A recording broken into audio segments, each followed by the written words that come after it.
আপনি কি জানেন অ্যামাজন জঙ্গলে এমন একটি ছোট প্রাণী আছে যাকে শুধু স্পর্শ করলেই একজন মানুষের মৃত্যু হতে পারে? পৃথিবীর সবচেয়ে রহস্যময় জঙ্গলগুলির একটি হলো অ্যামাজন। এই জঙ্গলে লুকিয়ে আছে অসংখ্য অদ্ভুত প্রাণী। আর সেই অ্যামাজন জঙ্গলে এমন কিছু প্রাণী আছে যাদের দেখলেই মানুষের শরীর কেঁপে ওঠে। তাই সেই প্রাণীগুলি দেখার আগে মনে মনে ভেবে দেখুন তো, আপনাকে যদি 1 কোটি টাকা দেওয়া হয়, আপনি কি সেই ভয়ঙ্কর জঙ্গলে এক রাত একা থাকতে পারবেন? আপনার উত্তর কমেন্টে হ্যাঁ অথবা না লিখে জানান। আর ভিডিওটি লাইক করে চ্যানেলটিকে সাবস্ক্রাইব করে দিন। Number 1, green anaconda. গ্রিন অ্যানাকোন্ডাকে পৃথিবীর সবচেয়ে ভারী সাপ হিসেবে ধরা হয়। এই সাপ এতটাই বড় ও শক্তিশালী যে এটি সহজেই একজন মানুষকে পুরোপুরি জড়িয়ে ধরতে পারে। অ্যামাজন নদী এবং জলাভূমির এলাকায় এটি বেশিরভাগ সময় লুকিয়ে থাকে। এর বিশেষত্ব হলো এটি বিষ দিয়ে নয় বরং নিজের শক্তি দিয়ে শিকার মারে।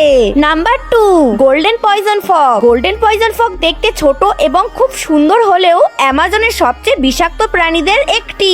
এর বিষ এতটাই শক্তিশালী যে শুধু একটি স্পর্শ করলেই একজন মানুষ মারা যেতে পারে। জঙ্গলে বসবাসকারী মানুষেরা তাই এই ব্যাঙ থেকে সবসময় দূরে থাকে।